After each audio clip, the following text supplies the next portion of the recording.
Alhamdulillah nahmaduhu wa nasta'inuhu wa nastaghfiruh wa nu'minu bihi wa natawakkalu alaihi wa na'udzu billahi min shururi anfusina wa min sayyiati a'malina. May yahdihillahu fala mudhillalah wa may yudhlilhu fala hadiyalah. Asyhadu an la ilaha illallah wa asyhadu anna Muhammadan abduhu wa rasuluh. Sallallahu alaihi wasallam tabaraka wa sallama tasliman kasira amma ba'd. Bismillahirrahmanirrahim. Aman ahsanu qawlan mimman da'a ilallah wa amila saliha wa qala innani minal muslimin.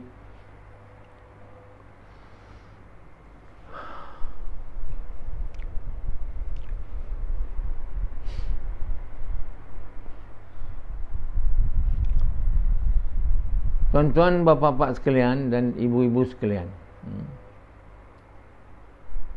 Islam ini Allah Subhanahu Wa Taala ajar kita nak ikut Islam, kena amal macam mana Allah bagi tahu dalam Quran.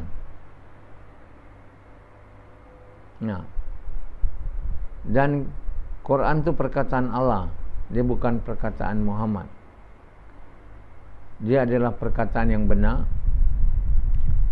Muhammad SAW mentafsir hadis tu dengan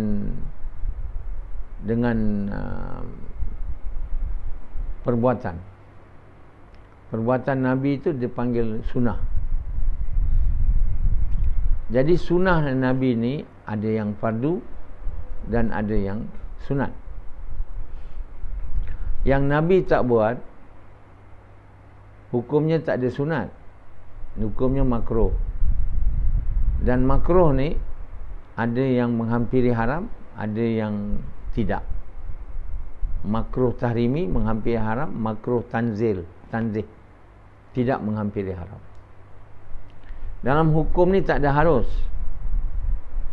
Dia ada sunat, dia ada fardu, dia ada makruh. Makruh ni kita buat makruh tanzih, makruh tahrimi menghampiri haram tu kita boleh buat, tapi tak ada pahala. Satu lagi, amalan haram, amalan yang dilarang oleh Allah. Jadi amalan yang dilarang oleh Allah itu haram. Jadi, dan yang kedua makruh. Makruh ada dua, makruh tahrimi dan makruh tanzih. Dia tak ada harus. Macam mengambil COVID ni, dia makruh tahrimi. Macam kunut semayang tu, dia bukan makruh, dia sunat. Sunat yang tak muakkad, maknanya sunat yang tidak dikuatkan lah.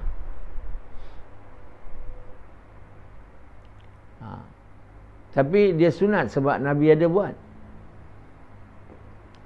Jadi orang perlis ni konon-konon nak ikut Nabi betul, kata Nabi tak buat.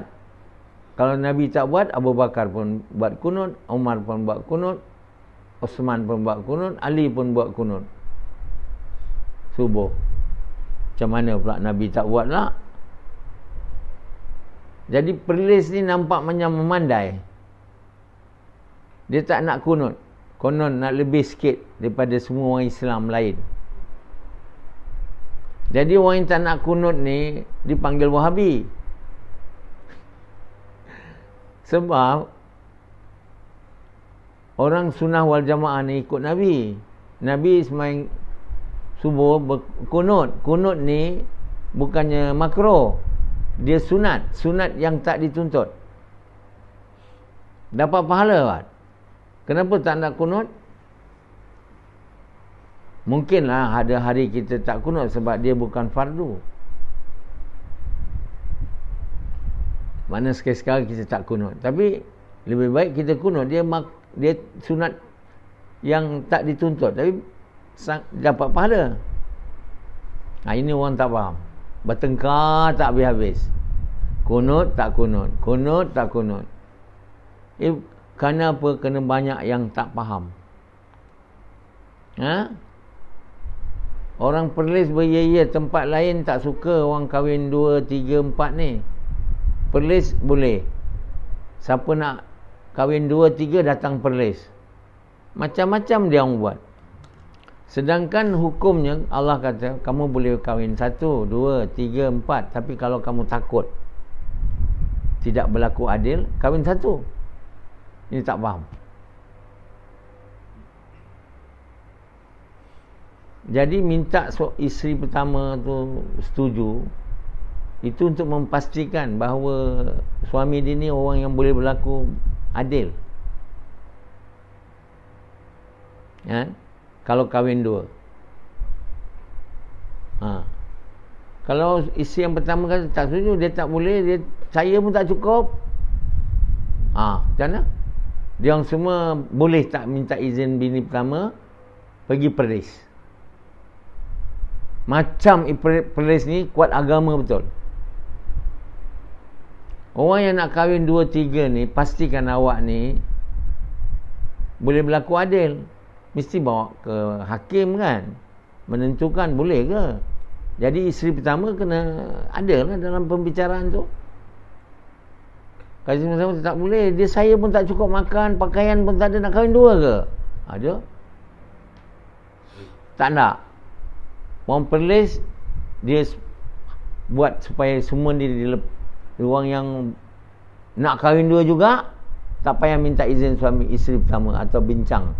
Bukan izin sebenarnya, dapat persetujuan lah, baru dia boleh berlaku adil. Lari ke Perlis. Subuh kunut tak ada. Ini semua negeri Rashidi, buat hal banyak.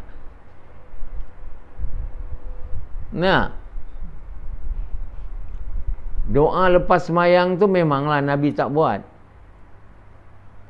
Itu tak sunnah. Tapi tak boleh dibuat. Boleh dibuat.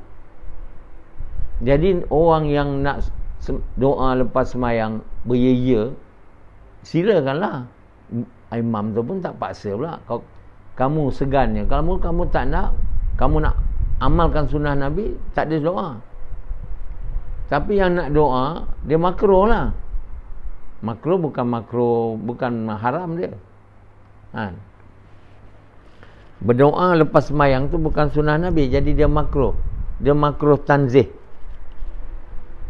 Maknanya tak menghampiri haram. Nak buatlah. Yang Perlis beria-ia sangat tak nak buat tu apa pasal? Banyak benda tak betul. Sekarang Brunei pula nak kira Islam sangat. Buat hukum hudud.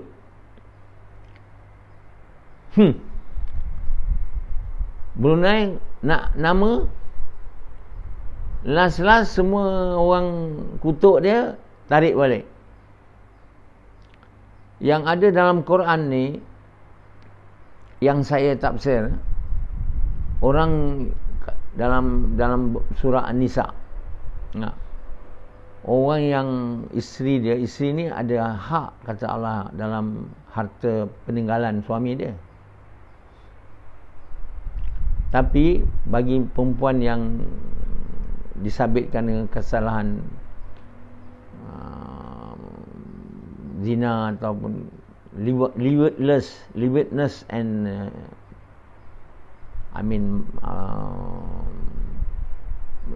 lewitness and adultery. Bagi mereka ni perempuan tak ada hak harta pusaka peninggalan suami dia. Dan dalam Quran beritahu mereka ni bila disabit kesalahan, mereka bukan direjam macam kita dengar selalu tu. Mereka ni diputuskan dengan, maknanya house arrest. Maknanya dipenjara dalam rumah. Macam macam Aung San Suu Kyi Aung San Suu Kyi tu dihukum oleh junta, kerajaan junta Burma, house arrest. Macam tu. Bukan bunuh, bukan rejam. Mana pula dapat rejam tu? Sebab ada hadis. Satu orang wanita, dia buat adultery. Tak ada siapa tahu, dia sendiri mengaku. Jadi dia kata dia nak direjam, adultery. Jadi hukum rejam sampai mati ni hukum yang Allah beri pada Yahudi. Yahudi Islam tu dalam Taurat. Jadi dia orang Yahudi perempuan tu. Dan dia nak dihukum dengan Taurat. Yang disebut dalam Taurat. Maka dia direjam. Tapi bukan untuk orang Islam. Selama saya tulis tafsir Quran ni, saya tak pernah baca yang kena rejam. Saya pun duk fikir di mana hukumnya dapat. Tapi Nabi memang ada buat. Rupanya Nabi melaksanakan hukum yang ditulis di Taurat untuk orang Yahudi. Sebab itu Nabi tak buat pada orang lain lagi. Jadi orang yang adultery ni, bahasa putih je ada word ni. Maknanya orang dah kahwin, berzina. Bagi lelaki dan perempuan, bila disabit kesalahan, house arrest. Tetapi kata Allah, kalau dia berbuat benda ni sebab dia jahil, dia tak tahu. Atau bila dia diberitahu bahawa apa yang kamu buat ini berdosa, adalah amalan buruk, terus dia bertaubat, maka hendaklah lepaskan dia daripada house arrest. Jadi saya nak tambahlah, bagi mereka yang nak bertaubat ni, maka mereka kena buat kerja mengajak manusia kepada kebaikan, mencegah kemarahan. Bukan cakap saya taubat aja, lepas tu tak mau taat perintah Allah. Dakwah tak nak, semayang tak nak, tak boleh lah. Taubat ni diterima bila kita dalam iman dan amal. Jadi maknanya bila kita sedia bertaubat, syaratnya kena buat kerja mengajak manusia kepada kebaikan, mencegah kemungkaran. Bagi lelaki semayang berjemaah di masjid, perempuan di rumah. Itu yang pertama sekali. Kalau dia sedia buat ni, dia akan amal perintah yang lain. Apabila dia mencapai tahap orang beriman beramal soleh, maka taubat baru dia diterima. Kan? Beriman dan beramal soleh tahap tinggi kalau benar apa. Bila dia mencapai beriman soleh tahap tinggi, baru taubat dia diterima, baru dia boleh padam daripada buku catatan dia. Kan? Dulu saya cakap hanya bila sampai beriman beramal saleh, itu pun tak salah. Sebab beriman saleh ni tahap rendah, tahap tengah, tahap tinggi. Semua beriman beramal saleh. Tapi lebih halus lagi, saya dah tanya Allah bahawa yang diterima taubat ni beriman beramal saleh tahap tinggi. Di mana satu orang tu dapat khusyuk semayang. Dia jadi orang yang bertakwa, dia jadi Muslim, dia jadi mukmin, dia jadi orang takut dengan Allah, yang disebut dalam Quran. Jadi sebenarnya hukum zina ni, lewdness and adultery ni, tak ada rejam. Beria-ia saya sampai hari ni percaya tu. Sebab ada cerita Nabi buat. Macam mana pula Nabi buat tak ikut Quran pula? Tetapi Nabi buat tu sebab perempuan tu orang Yahudi. Tak pernah siapa bagi tahu saya dalam Islam, tak pernah orang tafsir hadis ni bahawa perempuan yang direjam sampai mati tu ialah perempuan Yahudi yang masuk Islam, yang mau hukum yang ditulis di Taurat kena kat dia. Itu memang ada perintah Allah. Kalau mengadili Yahudi ni yang dah Islam, dia boleh ikut hukum Taurat. Tapi dia tidak ada ditulis dalam Quran. Jadi hari ini Brunei buat hukum rejam sampai mati. Syekh Zuhri apa sama? Imam Abu Zurah. Mengatakan bahawa ini hukum sadis. Tak ada dalam Quran. Yang ada dalam Quran ialah zina 100 sebat. Itu ada. Ada Allah tulis.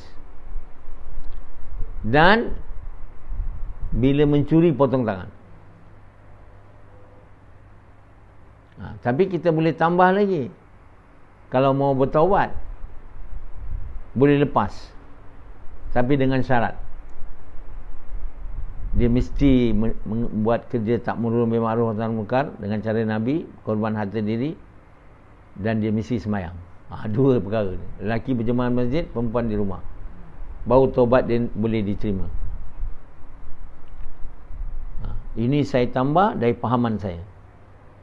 Jadi dia tak nak potong tangan boleh taubat.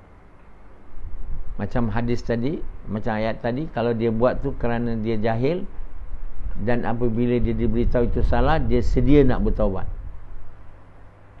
Dua syarat kena tambah lagi. Bertaubat, taubat tak boleh.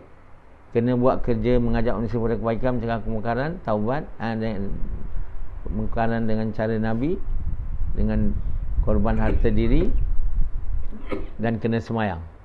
Lelaki berjemaah masjid, perempuan di rumah. Boleh taubat diterima. Didaftar nama dia sebagai orang yang dah beri diri dia, masa dia, semua ikut mesyuarat. Apa kerja dia nak buat, apa dia nak kahwin ke tidak, semua dengan mesyuarat kerajaan.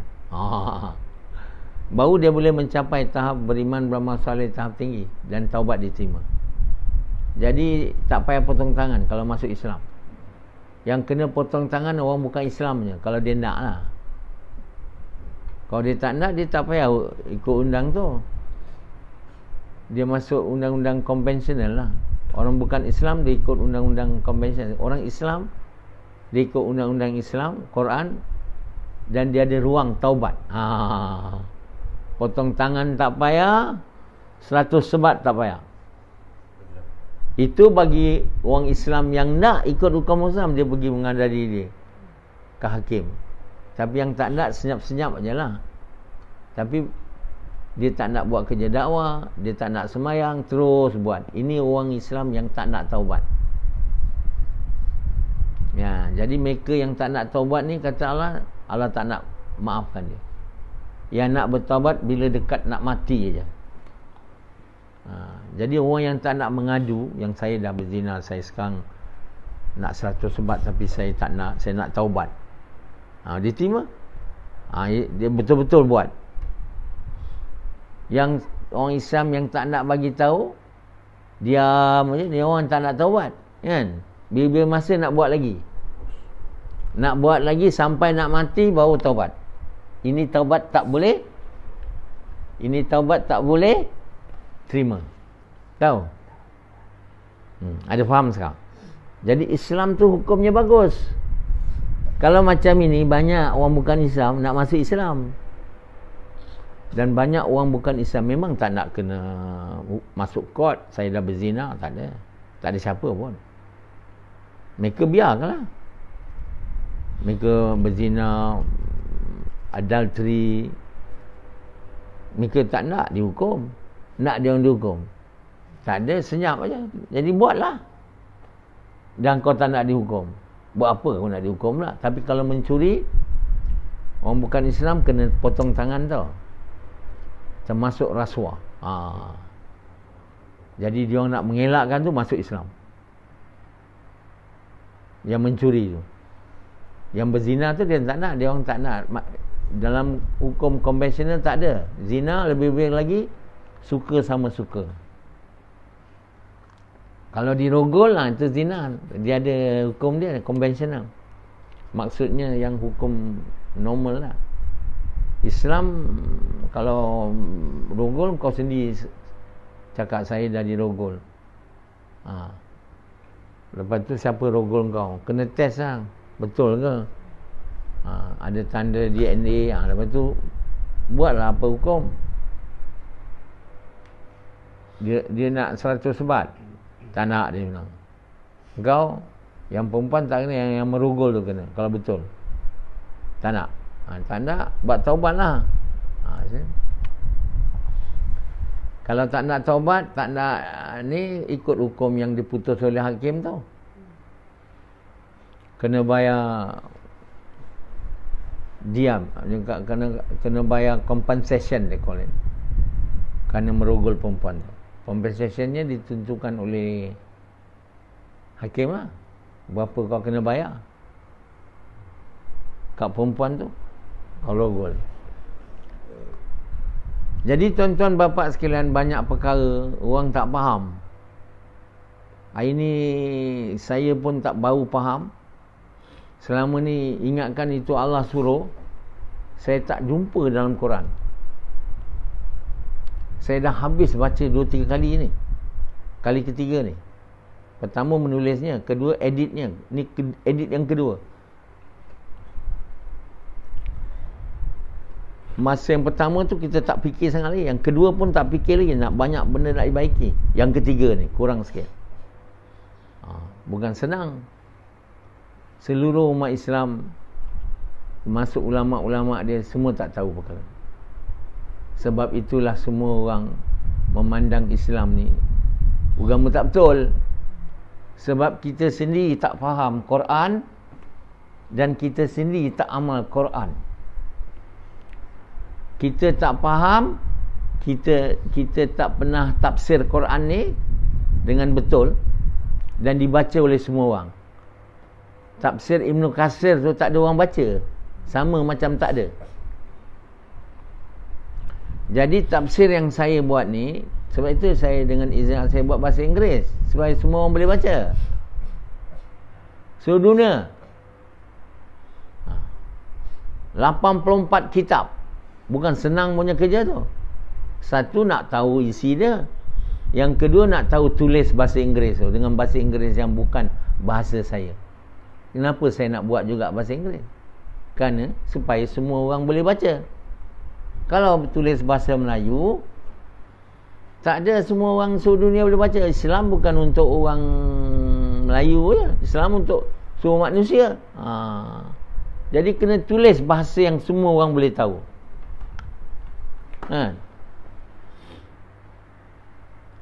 Jadi Islam adalah agama sangat baik kalau dipaham dengan betul. Zina 100 sebat pun boleh elak kalau mau bertaubat. Potong curi pun boleh elak kalau nak bertaubat. Tapi orang bukan Islam, dosa dia tak boleh diterima taubat. Jadi dia kena ikut hukum tu, potong tangan. Jadi akhirnya orang bukan Islam banyak kena potong tangan. Kalau tak nak lah, takkan pula dia orang nak potong tangan. Cepat-cepat dia orang masuk Islam, supaya boleh bertaubat. Jadi itu baguslah. Sebelum mencuri bukan Islam, dah mencuri, dah masuk Islam, dah jadi syekh, dah bertaubat, kita akan tengok. Jadi tak ada orang Islam yang akan dilihat tangan dia dipotong macam Mahdi ketakutan kan. Mahdi kata ini hukum hudud pas ni bukan Islamnya. Islam ni adil. Nanti orang Islam semua potong tangan, yang bukan Islam tak. Sebab pas kata hudud ni untuk orang Islam aja. Hudud bukan untuk orang Islam saja, untuk semua orang. Semua orang yang ndak lah. Jadi orang Islam yang ndak hudud, dia pergi ambil tu. Tapi kalau dia tak nak potong tangan, Allah bagi dia untuk taubat boleh. Allah kata yang aku tak maaf orang yang tak nak taubat, yang nak juga mencuri lagi sampai mati pun nak bertaubat. Ini tak boleh.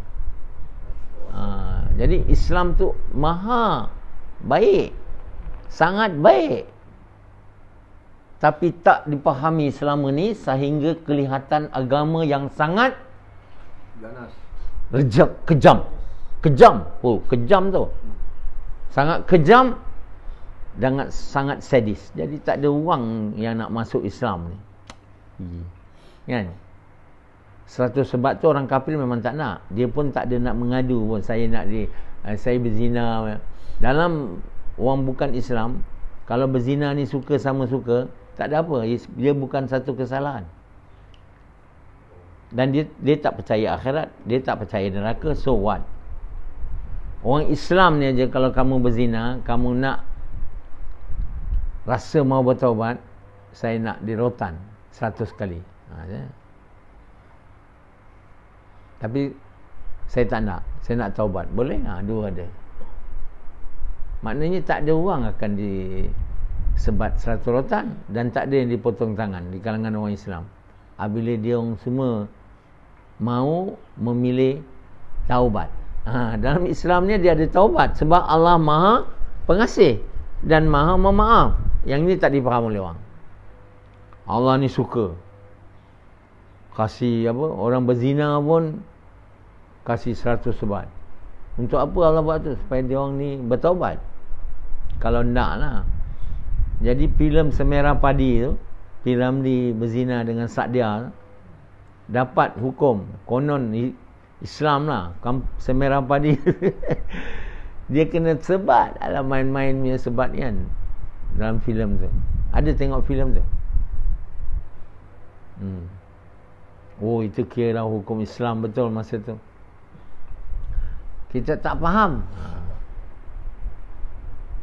Islam bukan agama yang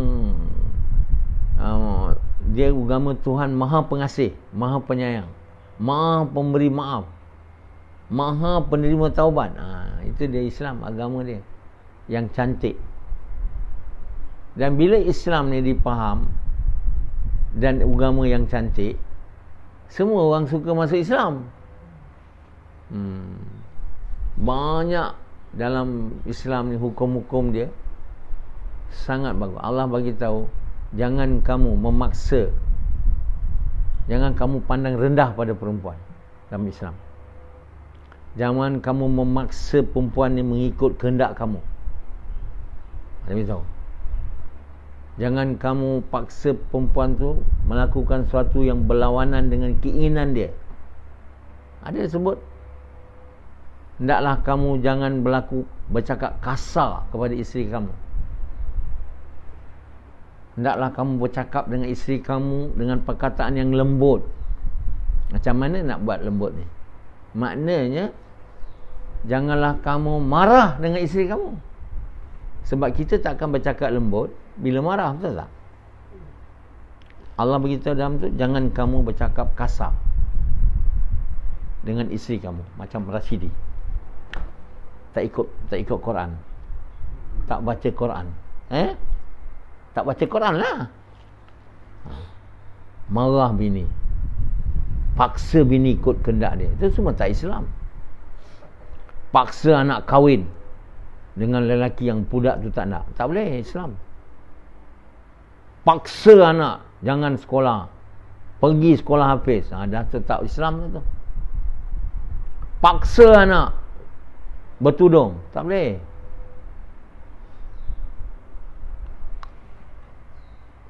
Dalam Islam ni tak ada paksa. Anak nak pakai tudung ke, tak nak pakai tudung ke, tak boleh paksa. Berlawanan dengan kehendak dia. Ini tak paksa. Menjaga nama. Kerana nak menjaga nama, paksa anak-anak semua yang tak nak pakai tudung. Yang nak pakai tudung, biarlah. So Allah bagi tahu, jangan kamu go against your will. Bahasa Inggeris, jangan kamu memaksa mereka untuk ikut bukan kehendak dia. Hormati dia macam mana kamu mahu dia hormati. Jadi lelaki pun tak boleh dipaksa nak buat sesuatu against their will, and perempuan pun tak boleh. Itu menjaga anak-anak ni kena macam itu. Tak boleh paksa mereka melakukan benda yang mereka tak nak buat. Jadi dalam Islam ni hanya ada targhib. Targhib mana? Galakkan aja. Lebih pada itu tak ada. Jangan jadi macam Rashidi, nampak Islam, balik 4 bulan serban, jubah, tongkat, kasut, full sunnah. apa Islam pun tak ada. Itulah yang Rasidi dapat. Rupa Islam yang gah betul. Islam apa tak ada. Ya. Cakap kasar dengan isteri. Bertengkar selalu. Itu Islam ke? Itu tak Islam. Maknanya suami yang baik dalam Islam ni yang tak ada marah. Marah pada anak dan marah pada isteri macam Nabi Muhammad SAW. Tapi kita tak amal Islam dan tak baca Quran. Tak? Jadi kita ni sebenarnya kejahilan kita kerana tak faham Quran ni. Dan tak ada selama ni Quran ni ditafsir betul-betul supaya semua orang Islam dapat baca, dapat faham, dapat amal. Jadi yang berlaku semua paksaan pada perempuan. Perempuan dipandang rendah. Suruh duduk rumah aja, macam dekat Pakistan. Tak boleh belajar. Macam di Afghanistan. Tak boleh ini, tak boleh itu. Itu semua berlawanan Islam. Tapi orang Afghanistan ingat itulah Islam. Macam hukum rejam tu, itu bukan hukum dalam Quran, hukum dalam Taurat. Perempuan yang direjam sampai mati yang macam tu orang Yahudi yang masuk Islam. Dia dikenakan hukum yang ditulis dalam Taurat. Itu tak faham. Dikatakan dalam Quran pula. Dalam Quran saya buat tak ada. Saya tafsir. Dan tak ada boleh paksa perempuan. Tak boleh kerana kata Allah SWT, bila kamu kahwin, tunaikan haknya. Bagi makan, bagi pakaian. Ini tak, bagi rumah. Ini kahwin aja, rumah tak ada, menumpang mak mentua sampai mati. Pakaian tak bagi sempurna, makan pun tak cukup.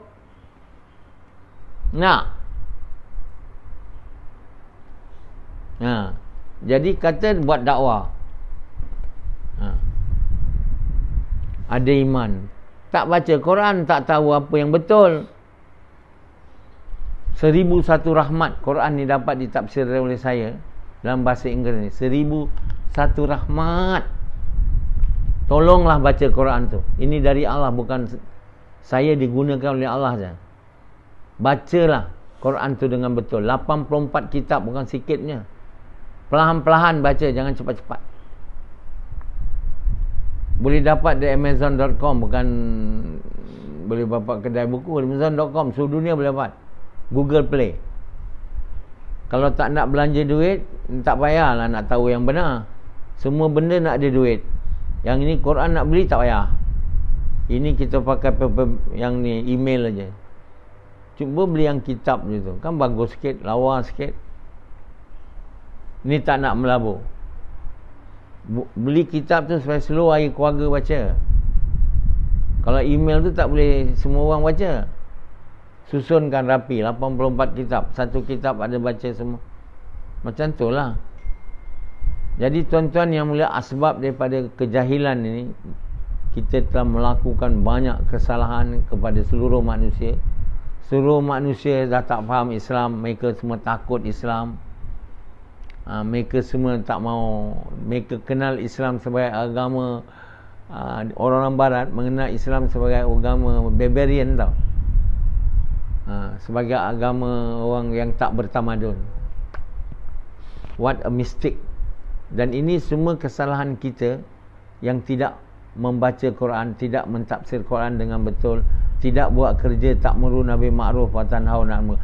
Satu kerja yang besar sekarang, merupakan hak kepada mengucap tu, tak diketahui oleh orang Islam.